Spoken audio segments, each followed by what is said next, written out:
Ibu mertuaku, saat aku tidak di rumah, diam-diam mengambil kartu bank milikku yang berisi hampir 12 miliar rupiah, lalu membawa adik iparku untuk membayar uang muka pembelian apartemen di kawasan SCBD. Aku pura-pura tidak tahu, dan dari kejauhan langsung melaporkan untuk memblokir kartu itu tepat sebelum mereka melakukan transaksi, menyebabkan mesin EDC gagal dan menampakkan wajah asli seluruh keluarga suamiku. Jari Maya sudah siap di atas layar konfirmasi mesin EDC. Ia mengenakan gaun berwarna krem yang baru, bibirnya dipoles lipstik merah, rambutnya ditata ikal, berdiri di tengah lobi pemasaran apartemen mewah di kawasan elit Sudirman. Seolah-olah begitu bunyi bip terdengar, hidupnya akan resmi memasuki babak baru. Agen properti yang berdiri di sampingnya tersenyum begitu lebar hingga sudut matanya berkerut, tangannya memegang setumpuk kontrak uang muka untuk unit 3 kamar tidur. Di atas meja, ada sebotol air mineral, nampan berisi kue-kue kecil, dan sebuah pulpen berwarna emas. Ibu mertuaku, Ibu Lestari, berdiri di samping putrinya, dagunya sedikit terangkat, matanya menunjukkan ketidaksabaran sekaligus kepuasan. Masukkan pinnya, nak, selesai hari ini, apartemen ini jadi milik keluarga kita. Maya tersenyum tipis, melirik kerumunan tamu lain yang duduk di area tunggu, wajahnya tak bisa menyembunyikan kebanggaan. Ia menunduk untuk memasukkan digit pertama. Mesin EDC mengeluarkan bunyi bip pendek, layar berputar beberapa detik, lalu menampilkan tulisan merah yang dingin. Transaksi gagal. Harap hubungi bank penerbit. Senyum di wajah Maya membeku, agen properti itu juga tertegun, tetapi dengan cepat kembali bersikap sopan. Mungkin jaringan banknya sedang lambat, Bu. Silakan dicoba sekali lagi. Maya memasukkan ulang PIN, tetap gagal.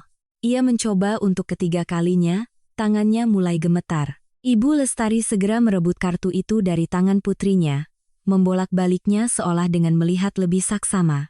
Uang di dalamnya akan muncul begitu saja. Tidak mungkin. Tadi pagi ibu masih lihat kartunya di sana. PIN-nya pasti benar. Ibu mertuaku mendongak menatap jam di dinding. Pukul 15.20. Hanya dalam sekejap, wajahnya berubah dari merah merona menjadi pucat pasi. Dengan gemetar, ia mengeluarkan ponselnya dan meneleponku. Nada sambung berdering panjang lalu berhenti. Ia menelepon lagi, tetap tidak ada yang mengangkat. Panggilan ketiga, ke-10, begitu banyak hingga layar ponselku di sebuah kafe yang berjarak hampir 10 km terus menyala seolah ada yang melempari batu ke permukaan air. Aku duduk di dekat jendela kaca. Di hadapanku ada secangkir kopi hitam yang sudah dingin. Di sampingnya ada lembar konfirmasi pemblokiran kartu yang baru saja dikirim oleh bank melalui email. Aku melihat nama ibu mertuaku berkedip di layar. Dengan tenang aku mematikan mode suaranya. Di dalam tasku ada sebuah map tebal berisi rekening koran, dokumen penyertaan modal perusahaan, akta jual beli saham, dan sebuah USB berisi rekaman video saat Ibu Lestari mencongkel lemariku untuk mengambil kartu itu. Ini bukan lagi sekadar kesalahpahaman keluarga. Ini adalah jebakan yang mereka gali dengan keserakahan mereka sendiri. Dan aku hanya diam-diam berdiri di samping, menunggu mereka masuk ke dalamnya. 3 hari sebelumnya, aku baru saja mendarat dari Bali di Jakarta sekitar pukul 10 malam. Namaku Anissa, 33 tahun, seorang direktur operasional di sebuah perusahaan financial technology. Aku menikah dengan Bimo selama 3 tahun. Bimo adalah seorang insinyur sipil, sedang menangani proyek di Cilegon sehingga sering tidak di rumah. Setengah tahun yang lalu, ibunya dengan alasan khawatir menantunya tinggal sendirian, pindah untuk tinggal bersamaku di apartemenku di kawasan Tebet. Awalnya aku pikir beliau tulus peduli. Belakangan aku baru mengerti, ada orang yang masuk ke rumah kita bukan untuk menghangatkan, melainkan untuk mengukur ada berapa banyak barang yang bisa mereka bawa pergi. Malam itu, begitu membuka pintu, aku mencium bau yang aneh. Bau ayam goreng crispy, boba, parfum yang manis menyengat, dan sedikit aroma rokok elektrik. Ruang tamu terang benderang. Ibu Lestari duduk di sofa, tangannya memegang bingkai foto pernikahanku dengan Bimo, pura-pura mengelapnya dengan kain lembut. Di atas meja ada sisa sekotak pizza, 2 gelas boba, sebuah kantong kosmetik kecil, dan bungkus permen berwarna merah muda. Ibu Lestari adalah orang yang selalu bicara tentang berhemat, biasanya membeli seikat kangkung seharga Rp5.000 pun mengeluh mahal. Benda-benda ini tidak sesuai dengan kebiasaannya. Bu, Aku pulang. Ibu Lestari terkejut, tetapi dengan cepat tersenyum cerah. Oh, Anissa sudah pulang ya, Nak? Perjalanan bisnis pasti capek sekali. Biar ibu hangatkan sup untukmu. Aku sudah makan di pesawat, Bu. Aku menarik koperku masuk, mataku menyapu ruang tamu. Kotak kayu kecil di rak televisi posisinya bergeser. Di sanalah aku menyimpan beberapa kunci cadangan, kwitansi lama, dan beberapa surat yang tidak terlalu penting sebagai kamuflase. Barang-barang yang benar-benar penting ku simpan di lemari terkunci di kamar tidur, tetapi orang yang sudah menyentuh kotak kayu itu pasti sedang mencari sesuatu. Tadi Maya main ke sini ya, Bu? Tangan Ibu Lestari yang sedang mengelap bingkai foto terhenti sejenak. Iya. Dia mampir sebentar. Katanya baru lihat-lihat apartemen di Sudirman. Saking senangnya, dia beli macam-macam makanan. Ibu sudah bilang jangan berantakan, tapi dia tidak mau dengar. Aku mengangguk tanpa bertanya lebih lanjut. Aku masuk ke kamar tidur, mengunci pintu dari dalam, dan langsung menuju laci paling bawah di lemariku. Di dalamnya ada sebuah kotak logam kecil. Saat membukanya, aku langsung melihat kartu berwarna biru tua yang terbungkus dompet kulit. Di sudut kartu itu ada goresan yang cukup dalam, tidak sengaja tergores oleh kukuku sejak lama. Goresan itu bergeser beberapa milimeter dari posisi yang kuingat. Seseorang telah mengambil kartu ini, lalu dengan hati-hati meletakkannya kembali. Jantungku terasa seperti diremas. Kartu itu berisi hampir 12 miliar rupiah. Uang yang kudapatkan setelah bertahun-tahun bekerja keras. Menanam modal sejak perusahaan masih berupa kantor sewaan sempit di Kuningan, lalu menjual kembali saham setelah perusahaan berhasil mendapatkan pendanaan besar. Itu adalah uang hasil keringat dan air mataku, dana darurat yang kusimpan setelah menyaksikan terlalu banyak perempuan di sekitarku jatuh miskin, hanya karena percaya bahwa pernikahan adalah tempat yang paling aman. Aku tidak pernah menyembunyikan dari Bimo bahwa aku punya uang sendiri, tetapi aku juga tidak pernah mengizinkan siapapun menyentuhnya. Aku duduk di tepi tempat tidur, tanganku menggenggam kartu yang terasa dingin. Selama setengah tahun terakhir, Ibu Lestari sudah berkali-kali menanyakan berapa gajiku, bagaimana bonus akhir tahunku, apakah perusahaan membagikan saham. Beliau selalu berkata dengan nada setengah bercanda, perempuan kalau pegang uang terlalu banyak nanti pikirannya macam-macam, lebih baik suami yang pegang. Sementara itu, Maya sering datang ke rumah, pamer tentang calon suaminya, gaun pengantin, lalu mengeluh tentang apartemen sewaannya yang sempit. Teman-teman semua sudah beli rumah, aku saja yang masih susah. Mbak Anissa tinggal sendirian di sini luas sekali ya. Mas Bimo juga jarang pulang. Rumah ini dibiarkan kosong kan sayang. Dulu aku pikir mereka hanya tidak sopan. Sekarang aku paham, mereka bukan tidak sopan. Mereka sedang menguji di mana batasku. Malam itu aku tidak menginterogasi Ibu Lestari. Aku menelepon Vina, sahabatku yang juga seorang pengacara spesialis pernikahan dan aset. Vin, kalau ada orang di rumah yang diam-diam ambil kartu bank gue tapi gue belum bisa nangkap basah, gue harus gimana?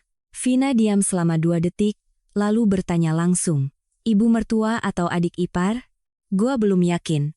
Kalau begitu jangan buat keributan. Ganti PIN. Kunci limit transaksi besar.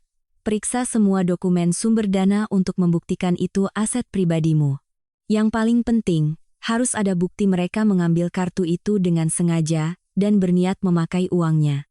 Tanpa bukti, mereka akan bilang salah ambil, cuma bantu simpan, atau khawatir sama kamu. Aku memejamkan mata, mendengar setiap katanya seperti mendengar gesekan pisau di atas batu.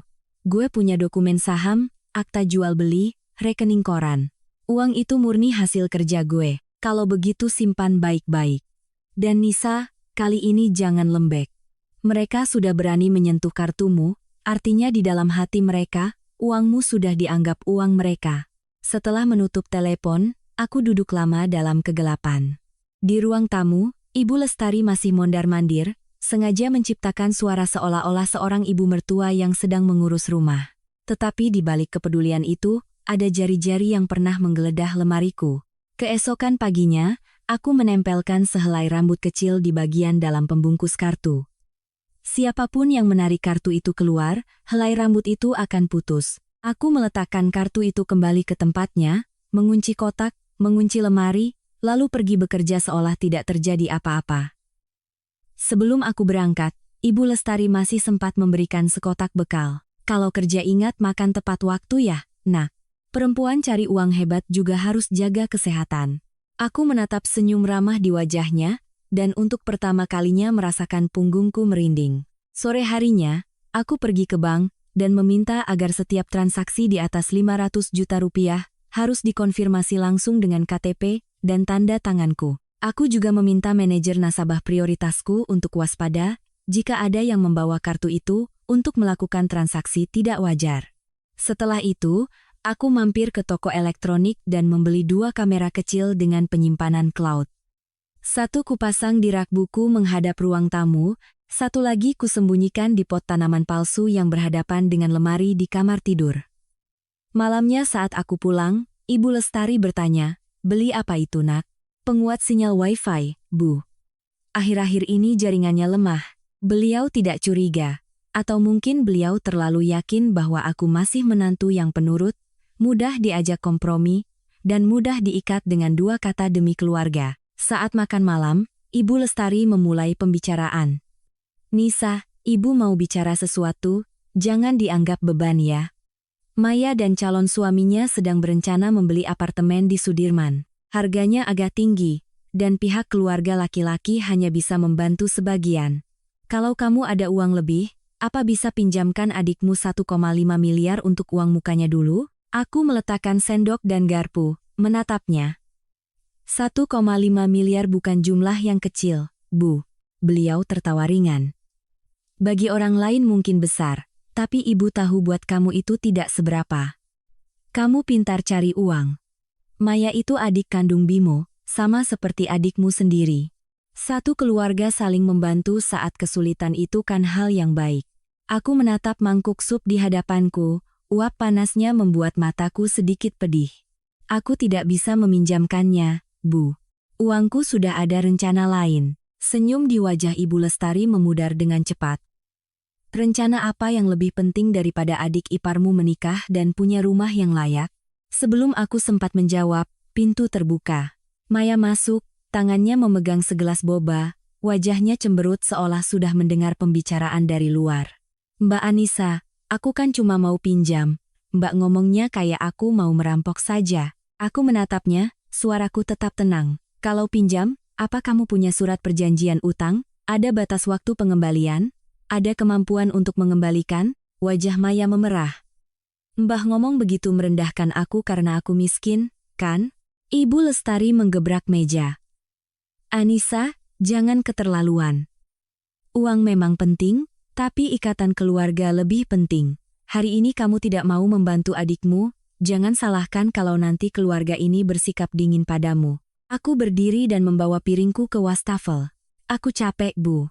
Ibu dan Maya lanjut saja makannya. Di belakangku, suara tangisan Maya terdengar, disusul suara Ibu Lestari yang menenangkannya, lalu dengan sengaja berkata keras, "Punya uang tapi hidup tanpa perasaan, ya tidak akan ada yang sayang." Aku masuk ke kamar dan mengunci pintu. Kamera di ponselku menampilkan gambar mereka berdua duduk berdekatan di ruang tamu. Suaranya tidak terlalu jelas, tetapi aku masih bisa menangkap beberapa kata yang terputus-putus. "Kartu. Pasti masih di lemari. PIN. Ulang tahun.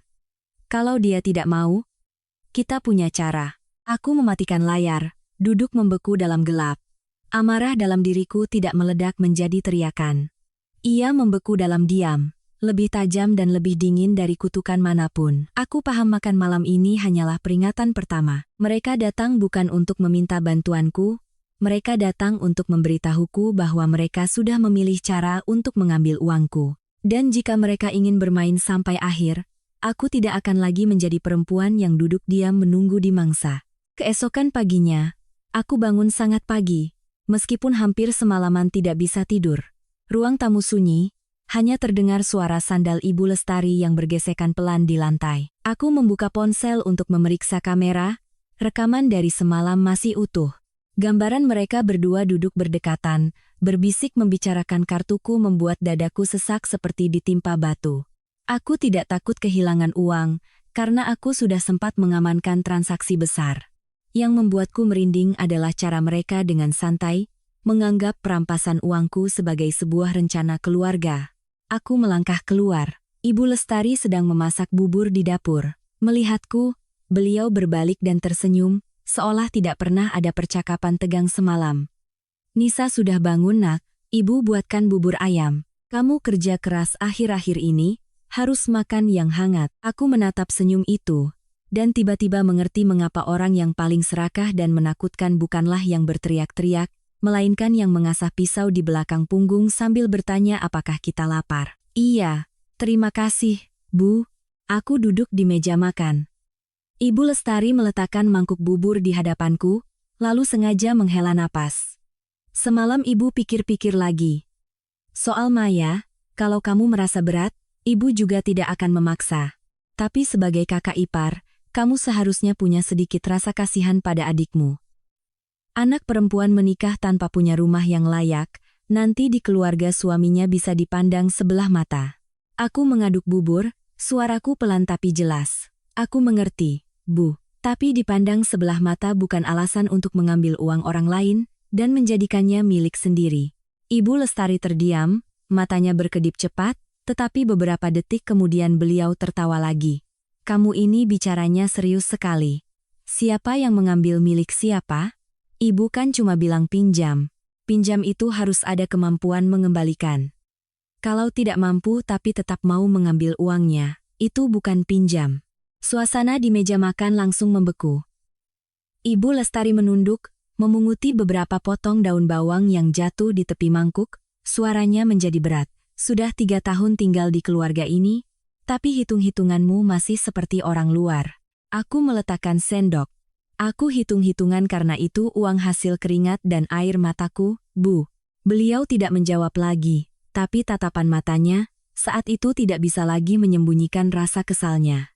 Aku tahu penolakanku pagi ini akan membuat mereka semakin tidak sabar. Orang yang menginginkan sesuatu yang bukan miliknya biasanya tidak takut dibenci, mereka hanya takut tidak sempat mengambilnya. Siang itu, aku izin pulang setengah hari, membawa USB dan map berisi dokumen ke kantor hukum Ibu Hartati, yang direkomendasikan oleh Vina. Kantornya berada di sebuah gedung tua di Jalan Sudirman, tidak mewah tapi tenang.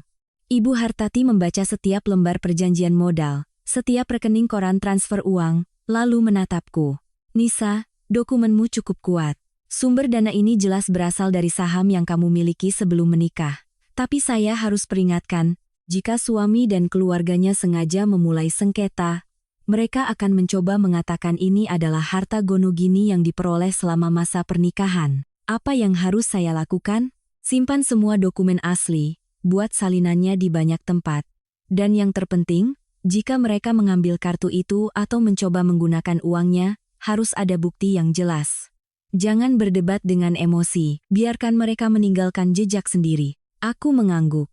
Sebelum pulang, Ibu Hartati menatapku sejenak lalu berkata pelan, ada satu hal yang saya ingin kamu siapkan mentalnya. Dalam kasus seperti ini, yang paling menyakitkan bagi seorang perempuan bukanlah ibu mertua yang serakah atau adik ipar yang egois, melainkan di pihak mana suaminya akan berdiri. Kalimat itu terus terngiang di kepalaku sepanjang perjalanan pulang. Aku selalu berpikir Bimo adalah orang yang baik, sayang istri, hanya sedikit lemah di hadapan ibu dan adiknya. Tapi jika suatu hari aku didorong ke sudut oleh ibunya sendiri, apakah dia akan menarikku keluar, atau menyuruhku bersabar sedikit lagi demi kedamaian rumah? Sorenya, aku pulang lebih awal dari biasanya. Di lemari kamar tidur, helai rambut yang kutempelkan di pembungkus kartu masih utuh. Aku tahu mereka belum bertindak, tapi aku juga tahu kedamaian ini hanya setipis lapisan air di atas permukaan yang mendidih. Aku mengambil kartu yang asli, membungkusnya rapat-rapat dengan kantong tahan air, lalu menyembunyikannya di celah di belakang cermin kamar mandi. Ke dalam dompet kartu yang lama, aku memasukkan sebuah kartu debit yang sudah tidak aktif, bentuknya nyaris identik. Jika mereka benar-benar ingin mengambilnya, aku akan membiarkan mereka mengambil sesuatu yang tidak berguna. Malamnya, Maya muncul lagi. Kali ini dia tidak cemberut, tapi bersikap manis luar biasa. Dia membawa buah-buahan, bahkan sekotak kue kecil, dan begitu masuk langsung memeluk lenganku. Mbak Anissa, kemarin aku emosi, jangan marah ya. Aku cuma stres karena urusan nikah, jadi ngomongnya ngawur. Aku melihat tangannya yang menempel di lenganku. Rasanya seperti ada sesuatu yang lengket melilit kulitku. Tidak apa-apa, aku tidak memasukkannya ke hati. Ibu Lestari mendengar itu dan langsung tersenyum, dengan cepat mengarahkan pembicaraan ke tujuan semula. Nah, begitu kan bagus. Namanya satu keluarga, kalau ada apa-apa dibicarakan saja. Nisa. Akhir pekan ini proyek di Sudirman itu ada acara untuk booking unit dengan posisi bagus. Kalau lewat minggu depan, unit yang disukai Maya bisa diambil orang. Coba kamu pikirkan lagi soal membantu adikmu ya. Aku belum menjawab, Maya sudah menunduk, matanya memerah. Mbak, aku benar-benar tidak mau kalah gengsi dari keluarga calon suamiku. Pacarku bilang, kalau tidak punya rumah, ibunya akan meremehkanku. Mbak tolong aku kali ini saja. Nanti aku akan berterima kasih seumur hidup. Aku menatapnya menangis, tapi hatiku tidak lagi melunak. Air mata orang yang menginginkan uangmu tidak selalu patut dikasihani, terkadang itu hanyalah cara lain untuk membuka brankas. Maya, sebagai hadiah pernikahan, aku bisa memberimu 1 set perhiasan sesuai kemampuanku, tapi uang untuk beli rumah aku tidak bisa pinjamkan. Wajah Maya mengeras. Ibu Lestari juga meletakkan gelasnya dengan keras ke meja. Sudah dibicarakan baik-baik, ujung-ujungnya kamu tetap tidak mau bantu. Bukan tidak mau bantu, Bu, tapi tidak mau dipaksa. Ibu Lestari menatapku tajam, di matanya, topeng ibu mertua yang ramah mulai retak. Anissa, jangan lupa, kamu itu menantu di keluarga ini. Aku menatap lurus ke arahnya. Aku juga tidak lupa, Bu. Sebelum menjadi menantu siapapun, aku adalah diriku sendiri. Malam itu aku mengunci pintu kamarku dengan sangat rapat. Hampir pukul 11, kamera mendeteksi gerakan. Aku membuka ponsel, melihat Ibu Lestari berdiri di depan pintu kamarku sangat lama. Beliau tidak mengetuk, hanya menempelkan telinganya untuk mendengar, lalu menunduk melihat lubang kunci. Di tangannya ada segepok kunci cadangan yang biasa kusimpan di laci ruang tamu. Aku duduk dalam gelap, menatap layar ponsel, setiap jariku mengepal erat. Akhirnya, mereka tidak bisa menunggu lebih lama lagi. Aku duduk diam di tempat tidur, mata terpaku pada layar ponsel. Di luar, Ibu Lestari mencoba satu persatu kunci dari gepokan kunci cadangan. Suara logam menyentuh lubang kunci terdengar sangat pelan, tetapi di malam yang sunyi, suaranya setajam pisau yang mengiris telinga. Aku sudah mengunci pintu dari dalam, jadi beliau mencoba beberapa saat tapi tetap tidak bisa membukanya. Mungkin takut aku terbangun, beliau berdiri diam beberapa detik, lalu perlahan berbalik pergi. Kamera merekam dengan jelas sosoknya yang memeluk gepokan kunci di dada, wajahnya tidak lagi menunjukkan keramahan, hanya kekesalan dan ketidaksabaran. Keesokan paginya, beliau tetap bangun dan memasak sarapan seperti biasa. Begitu melihatku keluar, beliau bertanya dengan nada perhatian, "Semalam tidur nyenyak, Nak? Ibu dengar sepertinya kamu gelisah beberapa kali." Aku menatapnya, nyaris tertawa. Orang yang berdiri di depan pintu kamarku tengah malam, justru bertanya apakah aku tidur nyenyak. Tapi aku hanya menarik kursi dan duduk, menjawab dengan tenang. "Cukup nyenyak, Bu. Mungkin cuma sedikit lelah." Beliau meletakkan sepiring roti di hadapanku, matanya melirik cepat ke arah kamar tidurku. "Hari ini kamu kerja seharian?" "Iya, Bu, ada rapat penting, mungkin baru pulang malam." Sudut bibir Ibu Lestari terangkat sangat tipis.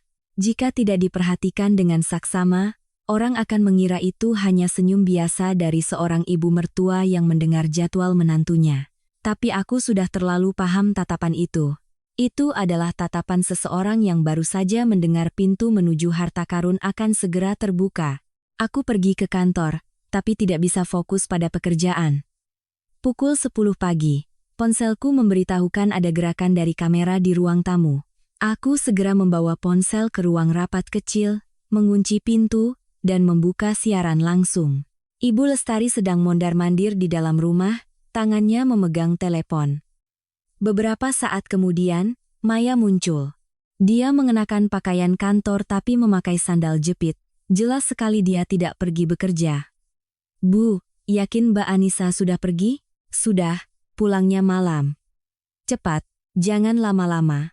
Aku mendengar setiap kata dengan jelas, darah di tubuhku terasa mendingin. Mereka tidak lagi menjajaki. Mereka mulai beraksi. Mereka berdua berjalan lurus ke kamar tidurku. Ibu Lestari mengeluarkan gepokan kunci, mencoba beberapa kali, lalu berhasil membuka pintu. Aku sengaja tidak menguncinya dari dalam hari ini. Maya begitu masuk langsung mencibir. Memangnya kamar dia ada apanya sih? Selalu dikunci rapat kayak nyimpan emas. Ibu Lestari membentak pelan. Jangan banyak omong. Cari kotak logam itu. Kamera di pot tanaman palsu merekam dengan jelas. Ibu mertuaku menarik laci paling bawah. Beliau menggunakan kunci kecil untuk membuka laci itu, lalu mengambil kotak logamku dan meletakkannya di atas tempat tidur. Kotak itu memiliki kunci kombinasi angka. Beliau mencoba beberapa kombinasi tapi tidak berhasil. Maya menjadi tidak sabar. Congkel saja, Bu. Toh dia juga tidak akan tahu. Ibu Lestari ragu sejenak, lalu mengeluarkan sebuah obeng kecil dari sakunya. Aku menatap layar, tanganku gemetar. Bukan karena takut, tapi karena rasa jijik. Seseorang yang pernah makan semeja denganku, pernah memanggilku nak, kini sedang mencongkel kotak penyimpananku dengan wajah dingin, seolah itu adalah hal yang wajar. Klik. Tutup kotak terbuka. Maya bersorak pelan. Ini dia. Kartunya yang warna biru kan, Bu? Ibu Lestari mengambil kartu palsu itu, matanya berbinar. Helai rambut yang kutempelkan di dalam pembungkus kartu sudah putus. Semua yang kubutuhkan sudah kudapatkan. Beliau membalik kartu untuk melihat namaku, lalu memasukkannya ke dalam dompet. Pinnya gimana, Bu? Tidak susah.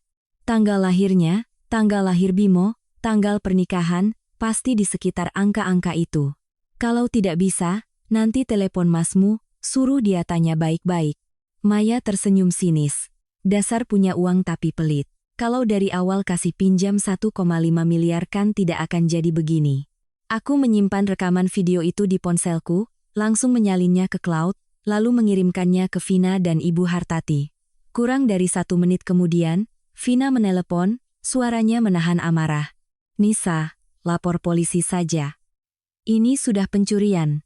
Aku melihat gambar Ibu Lestari dan Maya yang sedang bersemangat merapikan kembali kotak itu seolah tidak terjadi apa-apa. Belum. Aku mau lihat mereka mau pakai kartu itu di mana, untuk apa. Kamu bermain dengan api, Nisa. Tidak.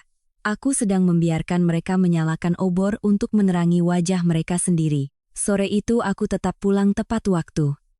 Ibu Lestari sedang memasak hidangan lengkap. Sikapnya begitu ramah hingga terasa palsu. Maya juga ada di sana, dengan patuh mengupas buah. Begitu aku masuk, dia tersenyum. Mbak Anissa sudah pulang? Hari ini pasti capek ya? Aku mengganti sandal sambil melirik dompet Ibu Lestari yang diletakkan di rak dekat pintu, di dalamnya ada kartu palsuku. Iya, hari ini agak lelah. Ibu Lestari menoleh dari dapur, tersenyum cerah. Kalau lelah, makan malam lebih awal lalu istirahat. Besok ibu ada urusan keluar sama Maya, mungkin tidak masak makan malam. Aku mencuci tangan, menunduk untuk menyembunyikan tatapan dinginku. Baik, Bu. Ibu dan Maya urus saja urusannya. Malam itu, aku menerima pesan dari manajer bank. Jika ada transaksi tidak wajar, saya akan langsung kabari ibu. Aku menatap pesan itu lama sekali, lalu membuka riwayat panggilan dengan Bimo. Jariku berhenti di atas namanya, tapi akhirnya tidak menelepon. Aku ingin memberinya kesempatan untuk berdiri di pihak yang benar dengan sendirinya. Tapi pertama-tama, aku perlu tahu apakah dia benar-benar tidak terlibat. Keesokan paginya, Ibu Lestari bangun lebih pagi dari biasanya. Suara lemari pakaian dibuka tutup, semprotan parfum yang samar, dan bisikan telepon di balkon membuatku tahu bahwa hari ini adalah hari di mana mereka akan bertindak. Aku berbaring diam di tempat tidur, mataku terbuka menatap langit-langit. Ada pagi di mana orang bangun dengan harapan, sementara aku bangun untuk menunggu sejauh mana orang-orang yang pernah kusebut keluarga akan melangkah. Saat aku keluar ke ruang tamu, Ibu Lestari sudah mengenakan setelan dress batik sutra berwarna ungu tua, rambutnya disanggul rapi, memakai anting mutiara yang hanya beliau gunakan di acara-acara penting. Maya juga sudah datang dari pagi, mengenakan gaun putih, tas baru, wajahnya dirias dengan saksama. Melihatku, dia buru-buru menyembunyikan antusiasmenya, mencoba tersenyum patuh. Mbak Anissa, hari ini aku mau antar ibu ketemu pihak keluarga calon suamiku sebentar. Aku melirik tas yang dipegang Ibu Lestari, di dalamnya ada dompet coklat tempat semalam kamera merekam beliau memasukkan kartuku. Iya, hati-hati di jalan ya. Ibu Lestari tersenyum tapi matanya tidak berani menatapku lurus. Kamu di rumah makan sendiri ya? Ibu dan Maya mungkin baru pulang sore. Aku mengangguk. Begitu pintu tertutup, aku langsung membuka ponsel untuk memeriksa lokasi taksi online yang baru saja mereka pesan melalui nomor Maya. Tujuan mereka terpampang jelas. Kantor pemasaran proyek apartemen mewah di SCBD. Jantungku berdetak sangat lambat, saking lambatnya sampai aku merasa aneh. Rasa sakit karena dikhianati sudah berlalu. Yang tersisa hanyalah ketenangan yang dingin. Aku berganti pakaian, membawa map berisi dokumen, dan meninggalkan rumah 10 menit setelah mereka. Tapi aku tidak langsung pergi ke kantor pemasaran. Aku memilih sebuah kafe yang terletak di seberang jalan. Dari lantai 2, aku bisa melihat jendela kaca besar ruang penjualan. Dari tempat dudukku, aku melihat Ibu Lestari dan Maya turun dari taksi. Keduanya berjalan cepat, seolah takut kesempatan akan hilang. Seorang staf berjas keluar menyambut, membungkuk untuk berjabat tangan dan mengantar mereka masuk. Ponselku bergetar. Pesan dari Ibu Hartati. Kamu sudah siap? Aku menjawab, sudah. Mereka sudah masuk ke ruang penjualan. Vina juga mengirim pesan. Ingat, tetap tenang. Kapanpun kamu merasa terancam, langsung telepon polisi. Aku melihat melalui kaca. Maya sedang menunjuk-nunjuk maket apartemen. Ibu Lestari duduk di sampingnya, sesekali membuka dompet untuk memeriksa sesuatu. Agen properti mengeluarkan kontrak uang muka, wajahnya cerah seperti bunga. Aku tidak bisa mendengar apa yang mereka bicarakan, tapi melihat senyum Maya, aku bisa menebak dia sedang membayangkan tirai seperti apa yang akan digantung di balkon apartemen itu, ranjang seperti apa yang akan diletakkan di kamar utama, dan yang terpenting, mulai sekarang, dia bisa mengangkat kepala di hadapan keluarga calon suaminya dengan uangku. Pukul 14.55, ponselku menerima pesan dari manajer bank. Ada percobaan transaksi sebesar 1 juta rupiah di mesin EDC milik agen properti. Transaksi gagal karena salah PIN. Aku membaca pesan itu, bibirku sedikit menyeringai. Mereka sedang mencoba PIN dengan nominal kecil untuk mengetes kartu. Sangat hati-hati, sekaligus sangat kurang ajar. 3 menit kemudian, pesan kedua datang. Percobaan kedua gagal. Lalu yang ketiga, aku meletakkan tangan di laptop, membuka halaman untuk memblokir kartu. Jika aku biarkan mereka terus mencoba, kartu itu bisa terblokir sementara oleh sistem. Tapi aku tidak mau semuanya berhenti hanya karena beberapa kali salah memasukkan PIN. Aku ingin momen paling memalukan itu datang tepat saat mereka yakin akan berhasil. Pukul 15.10, aku melihat agen properti membawa mesin EDC. Maya berdiri. Ibu Lestari juga ikut berdiri. Wajah mereka tegang karena gugup. Tepat pada saat itu, ponselku menerima pesan keempat. Ada permintaan transaksi uang muka sebesar 1,5 miliar rupiah. Sistem menunggu konfirmasi. Aku menatap angka 1,5 miliar di layar, hatiku tiba-tiba terasa nyeri. Bukan karena uangnya, tapi karena sampai detik terakhir, mereka tidak pernah berpikir bahwa itu adalah hasil keringat dan air mataku. Aku menekan tombol blokir kartu. Layar menampilkan konfirmasi. Kartu telah diblokir. Semua transaksi ditolak. Di seberang jalan, aku melihat Maya menunduk memasukkan PIN. Beberapa detik kemudian, dia tertegun. Agen properti itu mencondongkan tubuh melihat mesin. Ibu Lestari merebut struk yang keluar, wajahnya pucat. Maya mencoba lagi, gagal lagi. Untuk ketiga kalinya, dia mengetuk meja dengan ringan, suaranya sepertinya sudah meninggi meskipun aku tidak bisa mendengarnya. Tamu-tamu lain mulai menoleh. Ponselku menyala. Ibu Lestari menelepon, aku tidak mengangkat. Maya menelepon, aku juga tidak mengangkat. Pesan masuk bertubi-tubi. Mbak Anissa, angkat teleponnya. Kartu Mbak kenapa? Mbak sengaja kan? Aku mematikan suara, menyeruput kopi pahitku. Tepat saat itu, nama Bimo muncul di layar. Akhirnya, Suamiku yang jarang di rumah itu muncul dalam drama ini. Aku menatap panggilan itu lama sekali sebelum mengangkatnya. Anissa, kamu di mana? Ibu bilang kartu kamu diblokir. Sebenarnya kamu ini kenapa? Suaranya tidak bertanya mengapa ibunya memegang kartuku. Dia hanya bertanya apa yang telah kulakukan.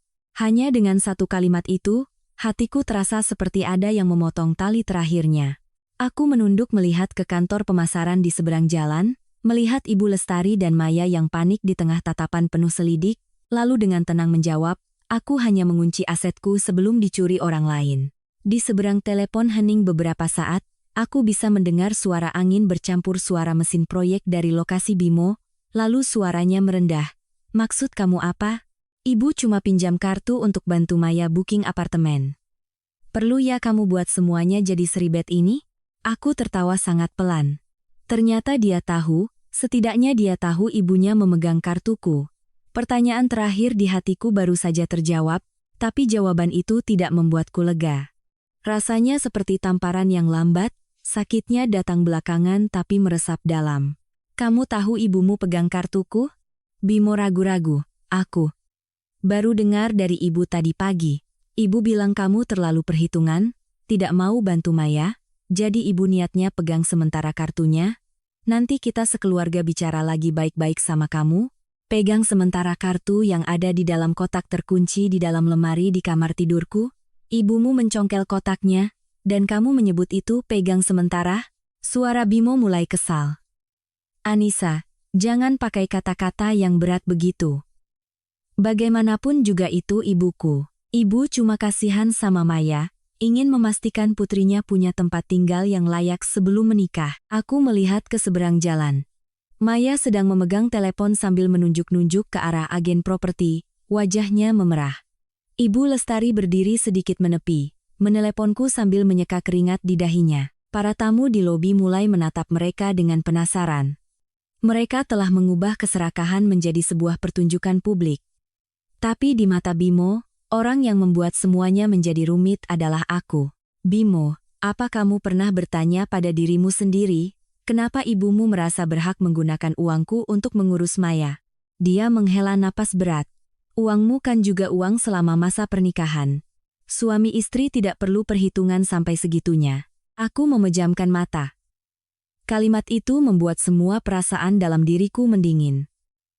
3 tahun pernikahan, makan malam menunggunya pulang telat, saat-saat aku mentransfer uang untuk membantu utang proyeknya, saat-saat aku bersabar menghadapi ibunya karena berpikir beliau adalah orang yang melahirkan suamiku, semuanya tiba-tiba menjadi begitu rapuh dan menyedihkan. Dana itu berasal dari sahamku sebelum menikah, ada bukti dokumennya. Dan meskipun tidak ada dokumen pun, tidak ada yang berhak mencuri kartuku. Kamu ini pakai kata curi terus, tidak enak didengar. Ibu itu sudah tua, gengsinya tinggi. Sekarang kamu buat kartunya tidak bisa dipakai di tengah-tengah ruang penjualan? Kamu tahu betapa malunya ibu dan Maya? Aku membuka mata, menatap lurus ke jalanan yang ramai di hadapanku. Lalu, apa kamu tahu aku kehilangan apa? Aku kehilangan kepercayaan pada ibumu, pada adikmu, dan baru saja kehilangan kepercayaan padamu. Di seberang telepon hening total. Kali ini keheningan itu bukan karena dia berpikir, tapi karena dia tidak menyangka aku berani bicara selugas itu. Nisa, kamu lagi marah. Makanya bicaranya berlebihan. Aku akan pulang ke Jakarta malam ini. Kita duduk bicara baik-baik. Sekarang telepon ibu, bilang ke bank untuk buka blokirnya dulu. Jangan sampai pihak penjual apartemen berpikir keluarga kita tidak punya uang. Aku tertawa dingin. Keluarga kita? Coba perjelas. Keluarga kita itu siapa? Aku dan kamu. Atau ibumu? Maya. Dan kamu? Nisa. Aku tidak akan membuka blokirnya. Kalau ibumu dan Maya terus membuat keributan di sana, aku akan kirim video ibumu mencongkel lemari ke polisi. Bimo tertegun. Video apa? Video dari kamera di rumah. Setiap gerakan ibumu membuka lemari, mencongkel kotak, mengambil kartu, memasukkannya ke dompet, semuanya sangat jelas. Suara Bimo langsung berubah. Kamu pasang kamera untuk memata-matai ibuku. Aku pasang kamera di rumahku sendiri, setelah menyadari barang pribadiku disentuh. Kalau ibumu tidak mencongkel lemari, Tidak akan ada yang terekam oleh kamera. Bimo tidak bicara lagi. Aku tahu saat itu dia sudah mengerti situasinya tidak sesederhana yang diceritakan ibunya. Tapi yang membuatku sakit adalah reaksi pertamanya tetap bukan bertanya apakah aku baik-baik saja, melainkan takut ibunya ketahuan. Di seberang jalan, Maya mulai menangis. Dia menarik tangan Ibu Lestari, sepertinya menyuruhnya menelepon lagi. Ponselku menyala bertubi-tubi, panggilan dari Ibu Lestari, dari Maya, lalu pesan-pesan makian. Mbak sengaja mau hancurin aku, kan? Mbak mau aku malu di depan keluarga calon suamiku? Jahat banget. Aku mengambil tangkapan layar semua pesan itu, menyimpan di folder bukti. Sampai titik ini, aku tidak lagi ingin berdebat benar salah dengan kata-kata. Orang yang tidak menghormati batasan orang lain, hanya akan mengerti konsekuensi, bukan moralitas. Aku berdiri, memasukkan laptop ke dalam tas, memegang map berisi dokumen dan turun dari kafe. Sebelum menyeberang jalan, aku menelepon Ibu Hartati. Bu, tolong siapkan 2 surat pernyataan dan 1 surat perjanjian pisah harta. Malam ini saya akan butuh. Ibu Hartati bertanya pelan, kamu sudah memutuskan? Aku menoleh ke lobi penjualan, di mana Ibu Lestari baru saja melihatku melalui kaca, wajahnya memucat seperti baru melihat hantu. Iya Bu. Malam ini, saya akan membuat mereka semua sadar bahwa yang mereka gesek tadi bukanlah kartu bank, melainkan batas kesabaran terakhir saya. Aku melangkah masuk ke lobi penjualan tepat saat Ibu Lestari mundur selangkah. Tangannya masih menggenggam erat kartu palsuku. Maya berbalik, matanya merah karena marah, bukan malu. Agen properti menatapku, lalu menatap mereka berdua, wajahnya bingung seolah baru sadar terseret ke dalam masalah keluarga yang kotor. Mbak mau apa kesini? Maya nyaris berteriak. Aku menatapnya. Lalu melirik kartu di tangan Ibu Lestari. Aku datang untuk mengambil kembali apa yang bukan milikmu. Ibu Lestari buru-buru menyembunyikan kartu itu di belakang punggungnya, suaranya gemetar tapi tetap berusaha meninggi. Anissa, jangan buat keributan di sini. Ada apa-apa kita bicarakan di rumah. Di depan orang banyak, kamu mau ibu malu sampai sejauh mana lagi? Aku melihat sekeliling, beberapa tamu sudah berhenti melihat maket. Petugas keamanan juga mendekat. Aku tidak meninggikan suara, tapi setiap kata yang kuucapkan jelas. Bukan aku yang membuat ibu malu, ibu sendiri yang membawa kartu bank milikku ke sini untuk menggesek 1,5 miliar rupiah demi uang muka apartemen Maya. Wajah Maya pucat. Dia langsung menyela. Mbak ngomong sembarangan. Ibu cuma bantu pegang. Lagi pula uang itu Mbak simpan saja, tidak dipakai kan? Aku pinjam dulu memangnya kenapa? Aku berbalik menatapnya. Kamu pinjam dengan cara menyuruh ibumu mencongkel lemari kamarku, merusak kotak terkunci, mengambil kartu, lalu mencoba-coba pinnya? Bibir Maya bergerak-gerak tapi tidak bisa berkata apa-apa. Ibu Lestari benar-benar panik. Beliau menarik tanganku, suaranya merendah. Nisa, ibu mohon. Jangan bicara lagi. Kita pulang, ibu jelaskan. Aku menarik tanganku. Ibu tidak perlu menjelaskan di sini. Aku hanya mau kartuku kembali. Ibu Lestari ragu-ragu. Aku membuka tas, mengeluarkan ponsel, dan memutar 1 frame dari rekaman video. Di layar, tampak jelas Ibu Lestari membungkuk menggunakan obeng untuk mencongkel kotak logamku. Hanya 1 detik, wajahnya menjadi pucat pasi, tangan yang menyembunyikan kartu di belakang punggungnya gemetar, lalu dengan perlahan mengulurkannya. Aku menerima kartu palsu itu, memasukkannya ke dompet. Agen properti di sampingnya menelan ludah. Senyum profesionalnya sudah lama hilang. Maya menangis, tapi kali ini tidak ada yang mendekat untuk menenangkannya. Mbak puas sekarang kan? Mbak menghancurkan rencana pernikahanku. Mbak senang? Aku menatapnya lama. Orang yang patut dikasihani adalah orang yang terpojok, bukan orang yang gagal mengambil uang orang lain. Maya, rencana pernikahanmu tidak hancur karena aku. Rencana itu hancur karena kamu ingin membangun kebahagiaanmu di atas uang yang bukan milikmu. Kalimat itu seperti sebuah tamparan. Maya berdiri membeku, air mata menggantung di pipinya, campuran antara malu dan marah. Ibu Lestari tidak lagi berani berdebat, hanya menunduk dan menarik putrinya pergi. Tapi sebelum keluar dari lobi, Beliau masih menoleh menatapku dengan tatapan campuran antara dendam dan permohonan. Itu bukan tatapan orang yang sadar akan kesalahannya. Itu tatapan orang yang kalah dalam permainan, tapi masih belum mau mengakui keserakahannya. Aku tidak langsung pulang. Aku pergi ke kantor Ibu Hartati. Beliau sudah menyiapkan 3 set dokumen di atas meja. Surat pernyataan mengakui tindakan mengambil kartu secara sepihak, perjanjian konfirmasi aset pribadi, dan draft laporan polisi untuk berjaga-jaga. Aku memegang pulpen, menatap barisan kalimat hukum yang kaku, hatiku terasa nyeri. Tidak ada yang menikah untuk suatu hari harus menggunakan dokumen untuk melindungi diri dari keluarga suaminya sendiri. Ibu Hartati menuangkan segelas air hangat untukku. Suamimu benar-benar pulang malam ini? Dia bilang begitu. Kalau begitu, malam ini jangan sendirian. Saya bisa ikut denganmu sebagai pengacara. Aku menggeleng. Saya mau dengar apa yang mau mereka katakan dulu. Tapi tolong ibu siaga dengan telepon, kalau saya telepon, mohon segera datang. Meninggalkan kantor hukum, aku menerima pesan dari Bimo. Aku sudah pesan tiket. Sampai rumah nanti, jangan lakukan apa-apa lagi sebelum aku pulang. Aku membaca pesan itu lalu tertawa. Sampai saat ini, dia masih berpikir punya hak untuk menyuruhku berhenti, seolah-olah yang menyebabkan semua ini adalah aku. Aku tidak menjawab. Aku hanya pulang ke rumah, meletakkan map dokumen di meja ruang tamu, menyalakan perekam suara di ponsel, lalu duduk menunggu. Pukul 20.40, pintu terbuka. Ibu Lestari dan Maya masuk lebih dulu. Ibu Lestari begitu melihat map di atas meja langsung tertegun. Maya menatapku dengan tatapan penuh kebencian. 10 menit kemudian, Bimo menarik kopernya masuk, kemejanya masih kusut karena perjalanan, wajahnya lelah tapi matanya penuh dengan tuduhan.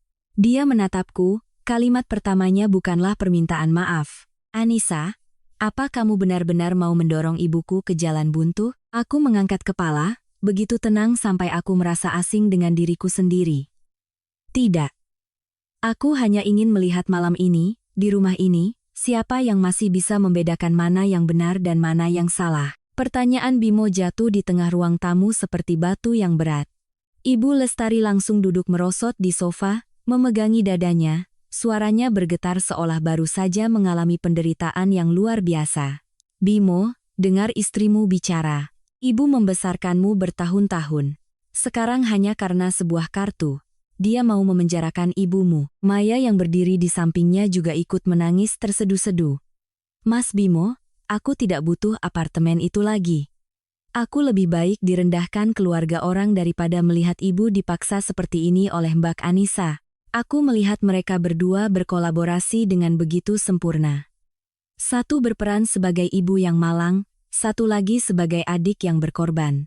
Sementara aku, dalam skenario mereka, secara otomatis menjadi menantu jahat yang mata duitan. Bimo meletakkan kopernya, memijat keningnya. Nisa, aku tahu ibu dan Maya salah. Tapi ini masalah keluarga, bisa kan kita selesaikan baik-baik di dalam? Untuk apa kamu bawa-bawa video, pengacara, surat-surat segala? Apa kamu masih menganggap aku suamimu? Aku menatapnya. Hatiku lebih merasa sedih daripada marah. Pertanyaan itu juga ingin aku tanyakan padamu. Saat ibumu mencongkel lemariku, saat adikmu membawa kartuku untuk menggesek 1,5 miliar, apa kamu menganggap aku istrimu? Bimo terdiam.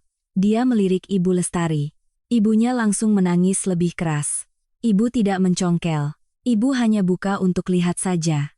Ibu takut menantu ibu menyimpan uang diam-diam lalu nanti meninggalkan Bimo. Ibu melakukan ini semua juga demi keluarga ini. Aku tidak berkata apa-apa, hanya membuka laptop di meja dan memutar rekaman video. Layar menampilkan dengan jelas adegan Ibu Lestari dan Maya masuk ke kamarku, membuka lemari, mencongkel kotak logam, dan mengambil kartu. Suaranya tidak keras, tapi cukup untuk mendengar kalimat Maya, "Congkel saja, Bu." Toh dia juga tidak akan tahu. Ruangan menjadi sunyi senyap. Tangisan Maya berhenti seketika. Ibu Lestari menatap layar seolah melihat vonisnya sendiri. Bimo berdiri membeku, wajahnya memucat sedikit demi sedikit. "Ini, Bu." Ibu Lestari langsung menerjang, hendak menutup laptop itu, tapi aku sudah meletakkan tanganku lebih dulu. Jangan disentuh, Bu. Salinan aslinya sudah disimpan di 3 tempat berbeda. Kalau laptop ini rusak, semuanya masih ada. Tangan Ibu Lestari berhenti di udara. Untuk pertama kalinya sejak tinggal bersamaku, aku melihat ketakutan yang nyata di matanya. Bimo menoleh padaku, suaranya sudah melunak, tapi masih mencoba menjaga muka. Nisa, aku minta maaf atas nama Ibu. Tapi kamu juga harus mengerti, Ibu sudah tua, pemikirannya tidak panjang. Maya sebentar lagi mau menikah, tekanannya besar, makanya jadi gegabah. Aku mengeluarkan 3 set dokumen dari map, meletakkannya satu persatu di atas meja. Aku tidak butuh permintaan maaf perwakilan. Orang yang berbuat salah harus minta maaf sendiri. Ini surat pernyataan dari ibumu. Mengakui telah masuk ke kamar pribadiku tanpa izin, mengambil kartu bank, dan mencoba menggunakan uangku. Ini surat pernyataan dari Maya. Mengakui tahu kartu itu bukan miliknya tapi tetap membawanya untuk bertransaksi. Dan ini, perjanjian pisah harta suami istri. Mengonfirmasi bahwa dana hampir 12 miliar itu adalah aset pribadiku. Tidak ada seorang pun di keluargamu yang berhak ikut campur. Maya berteriak. Mbak gila. Mbak mau seluruh keluargaku tanda tangan surat memalukan ini? Aku menatapnya. Tidak tanda tangan juga tidak apa-apa. Aku akan serahkan laporan ke polisi bersama video, pesan-pesan, dan bukti transaksi gagal dari agen properti. Saat itu, yang memutuskan masalah ini bukan lagi aku. Ibu Lestari gemetar sambil menunjukku. Anissa, kamu jahat sekali. Kamu memaksa ibu mertuamu tanda tangan surat seperti penjahat. Aku menjawab dengan sangat perlahan. Ibu bukan penjahat karena aku paksa.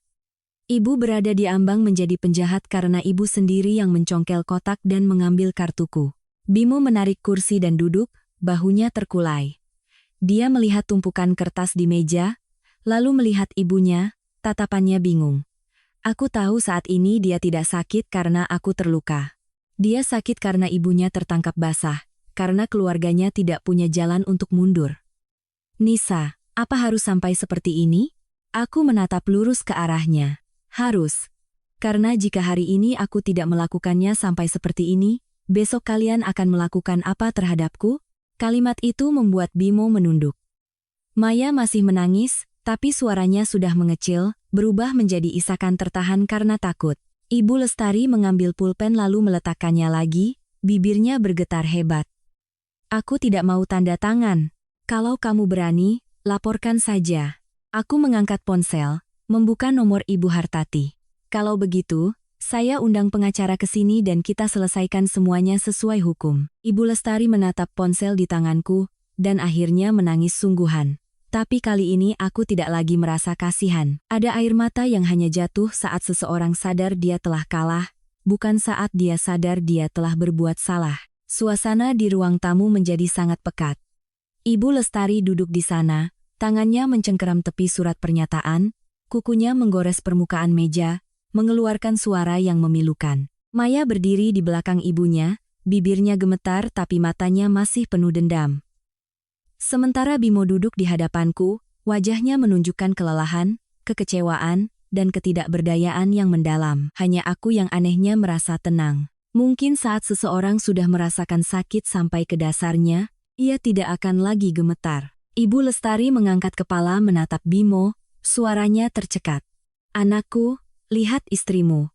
Dia menekan ibumu sampai seperti ini, dan kamu hanya diam saja. Bimo mengepalkan kedua tangannya, terdiam beberapa saat, lalu berkata, Bu, tanda tangani saja. Ibu Lestari terperangah seolah tidak percaya dengan apa yang didengarnya. Apa katamu? Tanda tangani saja, Bu. Kali ini, Ibu memang salah. Hanya dengan satu kalimat itu, wajah Ibu Lestari langsung berubah masam. Maya menerjang dan menarik lengan kakaknya.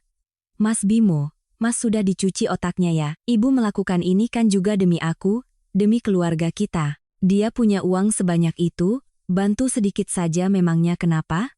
Aku menoleh pada Maya dan bertanya dengan sangat pelan. Sedikit versimu itu 1,5 miliar. Kalau sekarang aku bilang, minta kamu berikan aku 1,5 miliar, apa kamu akan berikan? Dia terdiam.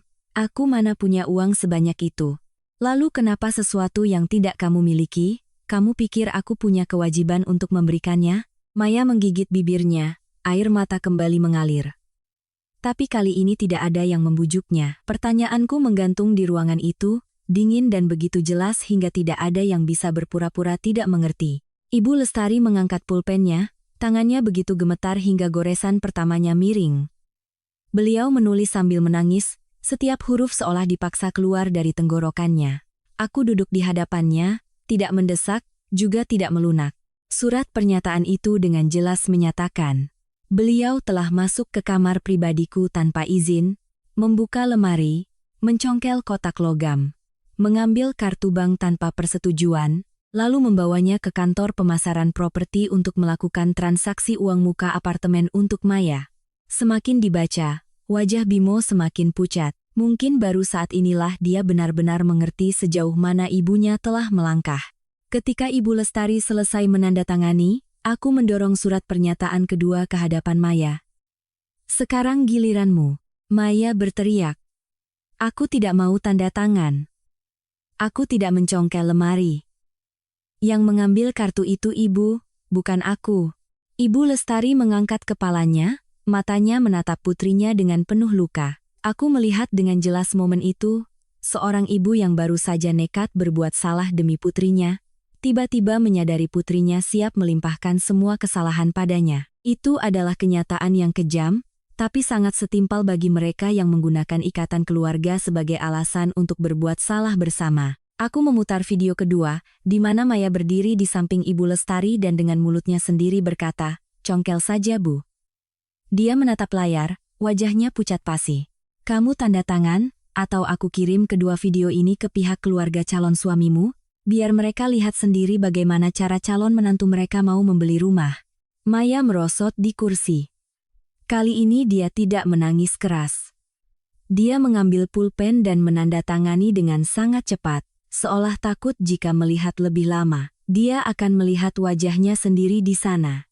Terakhir, aku meletakkan surat perjanjian pisah harta di hadapan Bimo, dan ini untukmu.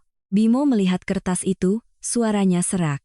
Nisa, apa kamu benar-benar ingin membuat batasan sejauh ini denganku? Aku menatap pria yang pernah menjadi suamiku itu dengan tatapan tenang. Bukan aku yang ingin membuat batasan. Keluargamulah yang mengajariku bahwa jika aku tidak membuat batasan, aku akan ditelan habis. Dia menunduk sangat lama. Ibu Lestari hendak bicara, tapi bertemu dengan tatapanku, beliau kembali diam. Bimo mengambil pulpen dan menandatangani.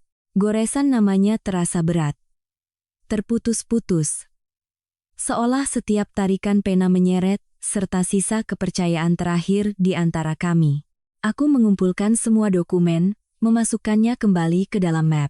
Mulai malam ini, ibu harus pindah dari apartemen ini. Maya juga tidak boleh lagi menginjakan kaki di sini. Jika masih datang tanpa izin, saya akan lapor ke keamanan dan pihak berwajib. Ibu Lestari berdiri. Kamu mengusir ibu mertuamu dari rumah. Aku menatap lurus ke arahnya. Tidak.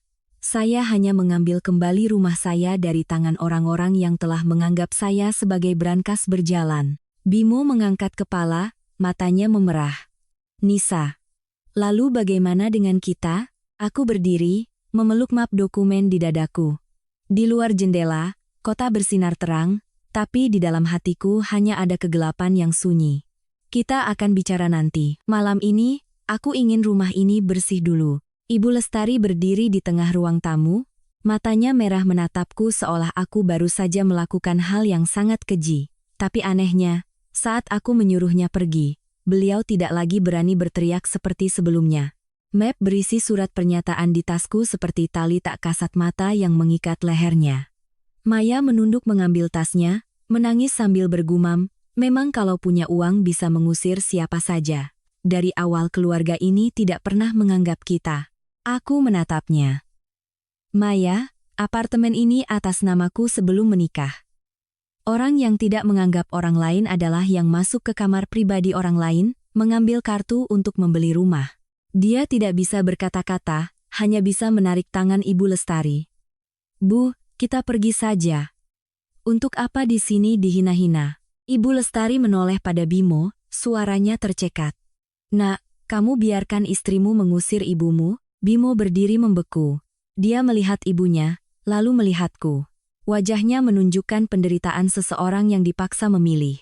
Tapi sebenarnya, dia sudah memilih sejak lama. Dia memilih diam setiap kali ibunya melanggar batasan. Dia memilih kalimat sabar sedikit ya setiap kali aku terluka.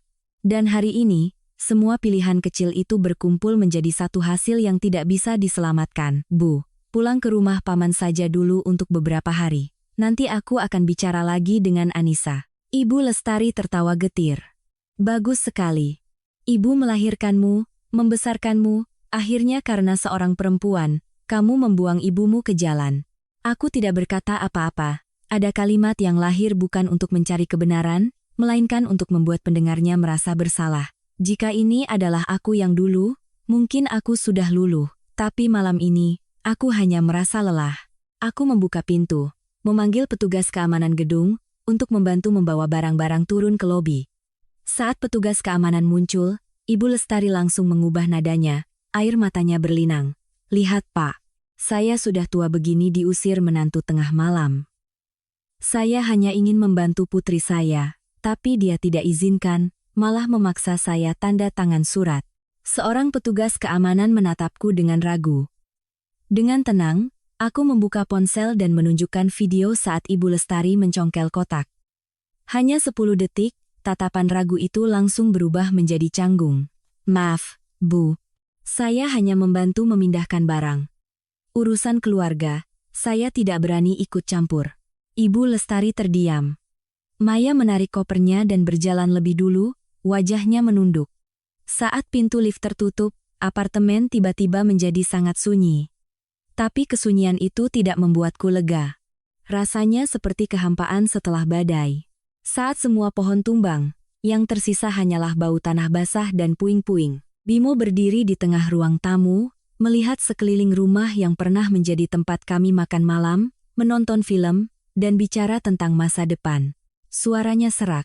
"Nisa, aku minta maaf. Aku benar-benar tidak menyangka ibu akan bertindak sejauh itu." Aku membereskan gelas di meja, tidak menatapnya. "Kamu tidak menyangka, atau kamu tidak mau menyangka?" Dia terdiam. "Aku sudah berkali-kali bilang padamu, ibumu bertanya terlalu dalam tentang uangku. Aku bilang Maya selalu menganggap rumah ini seperti miliknya. Apa jawabanmu saat itu? Kamu masih ingat?" Bimo menunduk. "Aku bilang jangan terlalu sensitif." "Benar. Karena kamu selalu menganggap ketidaknyamananku sebagai sikap sensitif. Sementara kelakuan keluargamu lah yang kamu anggap hal sepele." Dia mendekatiku. "Aku salah. Tapi jangan karena masalah ini kita hancurkan pernikahan kita, ya? Aku akan bicara pada ibu untuk minta maaf padamu. Aku janji tidak akan membiarkan ini terjadi lagi." Aku berbalik menatapnya. Pria di hadapanku masih Bimo yang dulu kucintai, dengan penampilan lelah, mata merah, dan suara yang direndahkan karena takut kehilanganku. Tapi ada sesuatu di dalam hatiku yang sudah retak terlalu dalam. Sebuah vas pecah bisa dilem kembali, tapi retakannya akan selalu ada, mengingatkan pemiliknya bahwa ia pernah jatuh. "Bimo, jika hari ini aku tidak punya kamera, siapa yang akan kamu percaya?" Dia menatapku. Bibirnya bergerak tapi tidak menjawab. Jawaban itu sudah cukup jelas. Aku membawa map dokumen ke kamar tidur. "Malam ini kamu tidur di ruang tamu. Besok kita bicara lagi." Tengah malam. Ponsel Bimo berdering terus-menerus. Samar-samar aku mendengar suara tangisan Maya dari speaker. "Mas Bimo, ibu pingsan. Ibu sekarang ada di kontrakan paman, tekanan darahnya turun. Cepat ke sini. Ini semua gara-gara Mbak Anissa." Bimo bangun, mengetuk pintu kamarku. "Nisa, ibuku pingsan. Aku harus pergi." Aku membuka pintu. Melihatnya terburu-buru mengambil jaket. Dia berhenti seolah menungguku mengatakan sesuatu. Mungkin dia menungguku bertanya, menungguku luluh, menungguku ikut merasa bersalah seperti biasanya. Aku hanya berkata, "Pergilah." Tapi ingat, bahwa salinan surat pernyataan itu. Jika mereka ingin menyalahkanku, bacakan lagi setiap kata yang telah ibumu tanda tangani. Wajah Bimo memucat. Dia menatapku sangat lama, lalu berbalik pergi. Pintu tertutup, suara langkah kakinya menjauh di koridor. Aku berdiri di apartemen yang sunyi, untuk pertama kalinya tidak menangis. Mungkin hati seorang perempuan tidak mati karena satu tikaman, tapi mati karena terlalu sering harus menjahit lukanya sendiri. Keesokan paginya, Bimo tidak pulang.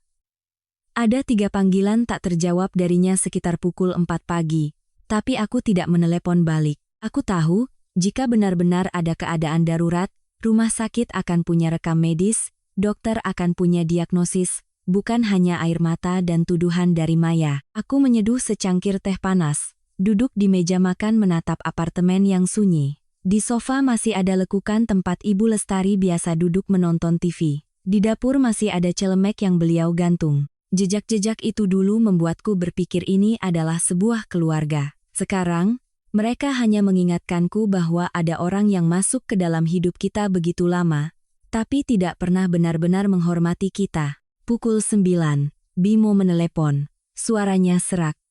"Nisa, ibu sedang diinfus," kata dokter. Tekanan darahnya turun karena syok. Aku bertanya, "Apa berbahaya?" "Tidak, tapi ibu terus menangis, bilang tidak mau hidup lagi. Maya juga depresi." Pihak keluarga calon suaminya dengar kejadian kemarin di kantor pemasaran, mereka menelepon untuk bertanya. "Ibu bilang kamu memaksa ibu tanda tangan surat lalu mengusirnya tengah malam." Aku memejamkan mata sejenak. "Lalu, apa kamu sudah menceritakan yang sebenarnya?" Telepon hening. Keheningan itu tidak lagi membuatku terkejut. "Bimo, apa kamu sudah bicara?" Dia menghela napas. "Aku tidak mau membuat ibu tambah stres. Tunggu ibu tenang dulu, baru aku akan bicara." Aku tertawa pelan. "Kamu selalu menunggu. Menunggu ibu reda marahnya, menunggu Maya mengerti, menunggu aku maklum. Tapi kamu tidak pernah menunggu keadilan berpihak padaku." "Nisa, jangan bicara begitu. Aku sedang sangat bingung." "Aku tahu. Karena selama ini kamu terbiasa membiarkanku reda marahnya sendiri, menelan semuanya sendiri, dan mengerti keluargamu sendiri. Kali ini aku tidak mau menelannya lagi, makanya kamu bingung." Suara Bimo tercekat. Aku minta maaf. Permintaan maafnya datang setelah dia memilih diam terlalu sering. Aku menutup telepon sebelum hatiku sempat melunak. Ada panggilan yang tujuannya bukan menyelesaikan masalah, hanya menarik kita kembali ke lingkaran yang sama.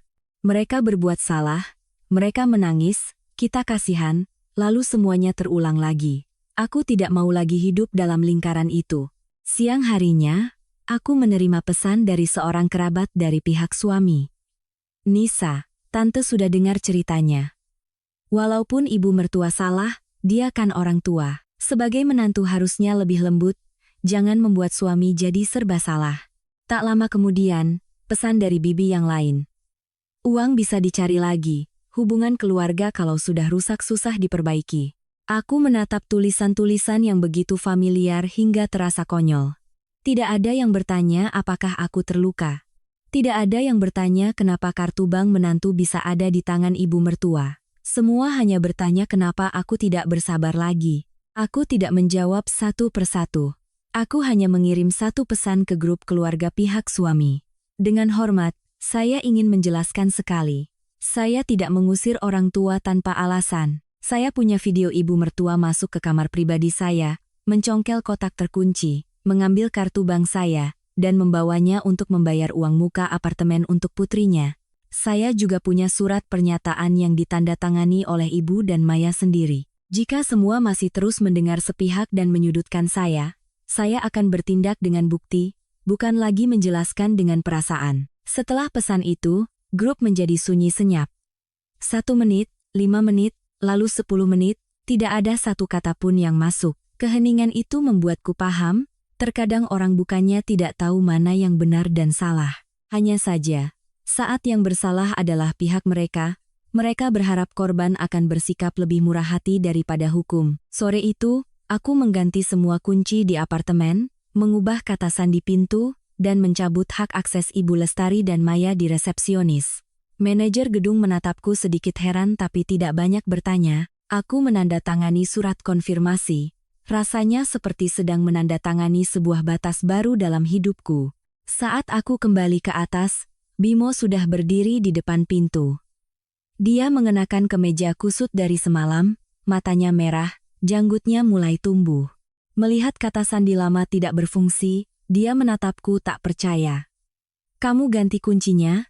Iya. Tapi aku suamimu. Aku membuka pintu dan masuk lebih dulu. Maka kamu seharusnya lebih mengerti kenapa aku harus merasa aman di rumahku sendiri. Bimo berdiri di ambang pintu, tidak langsung masuk. Mungkin untuk pertama kalinya dia sadar apartemen ini bukan lagi tempat yang bisa seenaknya dia bawa ibu dan adiknya masuk seperti dulu. Dia berkata pelan, "Nisa, ibuku mau bertemu denganmu untuk minta maaf." Dia menghindari tatapanku. "Ibu mau kamu menarik kembali surat pernyataan itu. Ibu takut nanti Maya menikah akan kena imbasnya." Aku menatapnya, hatiku anehnya terasa tenang. "Lalu bagaimana denganku? Kalau nanti aku terus hidup dalam pernikahan ini, siapa yang menjamin aku tidak akan kena imbasnya?" Bimo masuk, suaranya nyaris memohon. "Aku yang jamin. Aku akan berpihak padamu." Aku meletakkan tas, berbalik menatapnya. "Sudah terlambat, Bimo. Kamu tidak bisa berpihak padaku setelah membiarkanku didorong ke jurang, baru kemudian mengulurkan tangan." Dia terdiam membeku. Aku mengambil satu map lagi dari laci, meletakkannya di meja. Itu adalah berkas konsultasi perceraian yang telah disiapkan Ibu Hartati sesuai permintaanku. "Besok kita ke kantor pengacara. Aku ingin bicara jelas tentang aset, apartemen, dan pernikahan ini." Bimo menatap map itu, wajahnya pucat pasi. "Nisa, kamu benar-benar mau cerai?" Aku menatap pria yang pernah menjadi tempatku pulang setelah setiap hari yang melelahkan, suaraku pelan tapi tegas. "Aku tidak ingin cerai. Aku hanya tidak ingin lagi melanjutkan menjadi istri dari seseorang yang selalu butuh waktu untuk menyadari bahwa istrinya juga pantas dilindungi." Keesokan paginya, aku tiba di kantor Ibu Hartati 15 menit lebih awal. Jakarta baru saja diguyur hujan, jalanan masih basah, pantulan lampu mobil di kaca gedung tampak seperti retakan yang panjang. Aku duduk di ruang rapat kecil, di hadapanku segelas air hangat, di sampingku map dokumen yang bertambah tebal dalam semalam. Ibu Hartati menatapku, tidak lagi bertanya apakah aku yakin. Mungkin beliau paham, seorang wanita yang sudah membawa dokumen lengkap ke kantor pengacara, berarti hatinya telah melewati ratusan keraguan. Bimo datang terlambat hampir setengah jam. Dia mengenakan kemeja yang sama, rambutnya acak-acakan, matanya cekung. Begitu masuk, dia menatapku seolah mencari sisa kelembutan yang biasa dia temukan, tapi aku hanya mengangguk, begitu tenang hingga aku merasa asing dengan diriku sendiri. "Nisa, apa kita harus bicara di sini?" "Iya, di rumah, kamu akan bicara dengan perasaan. Di sini, kita bicara dengan fakta." Ibu Hartati mempersilakannya duduk lalu meletakkan dokumen-dokumen di atas meja. Surat perjanjian pisah harta yang ditandatanganinya semalam berada di paling atas. Di bawahnya, surat pernyataan dari Ibu Lestari dan Maya, dilampiri dengan daftar bukti yang tersimpan. Bimo melihat setiap lembar kertas, tangannya di atas lutut mengepal. Ibu Hartati berkata perlahan, "Pak Bimo, hari ini saya hadir sebagai penasihat hukum untuk Ibu Anissa. Kita akan membahas 3 hal. Aset pribadi Ibu Anissa, hak penggunaan apartemen saat ini, dan opsi untuk mengakhiri atau melanjutkan pernikahan jika kedua belah pihak masih menginginkannya." Bimo langsung mengangkat kepala. "Saya belum setuju untuk bercerai." Aku menatapnya. "Aku tahu. Tapi aku perlu tahu, jika kita bercerai, bagaimana semuanya akan diselesaikan." Dia menoleh padaku, suaranya serak. "Nisa, aku sudah bilang aku salah. Ibuku sudah tanda tangan surat, Maya juga. Apalagi yang kamu mau?" Aku terdiam beberapa saat. Pertanyaan itu terdengar seperti permohonan. Tapi jauh di lubuk hati masih ada tuduhan. Dia pikir aku menuntut sesuatu yang lebih, padahal yang hilang dariku bukan hanya sebuah sore di mana kartuku diambil. Aku ingin merasa aman, ingin dihormati, ingin saat seseorang di keluargamu berbuat salah, kamu tidak memaksaku untuk diam demi menjaga kedamaian. Bimo menunduk, bahunya sedikit bergetar. "Aku bisa berubah." "Bagaimana caranya?" Dia mengangkat kepala, matanya memerah. "Aku akan membawa ibu pulang kampung. Aku tidak akan membiarkan Maya datang ke rumah lagi. Aku akan membuat surat komitmen denganmu. Kita pindah ke tempat lain juga tidak apa-apa, asalkan kamu tidak minta cerai." Aku menatapnya. Jika kata-kata ini diucapkan sebelum kartuku digesek untuk 1,5 miliar, mungkin aku akan menangis. Tapi sekarang, rasanya seperti payung yang diberikan setelah hujan membuatku basah kuyup kedinginan. Ibu Hartati bertanya dengan lembut, "Pak Bimo, sebelum kita bicara tentang melanjutkan pernikahan, saya perlu Anda mengonfirmasi satu hal. Selama ini, apakah Anda tahu bahwa ibu dan adik Anda sering menyinggung soal dana pribadi Ibu Anissa?" Bimo terdiam. Aku menatapnya. "Jawab saja." Dia menelan ludah. "Ibu pernah bertanya beberapa kali. Katanya, perempuan pegang uang terlalu banyak tidak baik, takut aku nanti ditinggalkan. Lalu soal ibu mau aku memberikan 1,5 miliar untuk Maya, sejak kapan kamu tahu?" Wajah Bimo memucat. Dia menghindari tatapanku. Hanya dengan satu gerakan itu, aku sudah mendapat jawaban, sebelum dia membuka mulut. "Seminggu sebelum ibu bicara padamu, aku mendengar sesuatu di telingaku pecah dengan sangat pelan. Ternyata, aku tidak hanya dijebak oleh ibu mertua dan adik iparku. Suami yang kupercayai juga sudah tahu rencana itu sebelumnya. Hanya saja dia memilih untuk berdiri di luar, menunggu apakah aku akan memberikan uang itu dengan sukarela atau tidak. Kamu tahu. Tapi kamu membiarkan ibu dan Maya menekanku." Bimo buru-buru berkata, "Aku pikir kalau ibu yang bicara, kamu akan menghargai dan membantu. Aku tidak tahu mereka akan mengambil kartumu. Aku benar-benar tidak tahu." Aku tertawa, tapi tenggorokanku tercekat. "Kamu tidak mengambil kartunya secara langsung, tapi kamu telah membuka pintu untuk keserakahan mereka masuk." Bimo menutupi wajahnya dengan tangan. Ruang rapat menjadi hening hingga aku bisa mendengar sisa rintik hujan di luar atap. Tepat pada saat itu, ponselku bergetar. Sebuah pesan dari nomor tak dikenal, mengirimkan tangkapan layar sebuah unggahan di media sosial. Judul artikel itu langsung menusuk mataku. "Menantu kaya raya yusir ibu mertua dari rumah, paksa adik ipar batal nikah karena tak diberi pinjaman uang." Aku membuka gambar itu, pengunggahnya adalah Maya. Di bawahnya sudah ada ratusan komentar. Dia bahkan melampirkan video pendek Ibu Lestari menangis di koridor, tapi memotong semua bagian tentang pencongkelan lemari. Bimo juga melihatnya, wajahnya berubah drastis. "Nisa, biar aku telepon Maya, suruh dia hapus." Aku memegang ponsel, mengambil tangkapan layar seluruh unggahan itu, lalu menatap Bimo lama. "Tidak perlu buru-buru dihapus. Kali ini, aku mau lihat sampai sejauh mana keluargamu akan memutarbalikkan fakta." Ibu Hartati melihat unggahan di layar ponselku, tatapannya langsung menjadi dingin.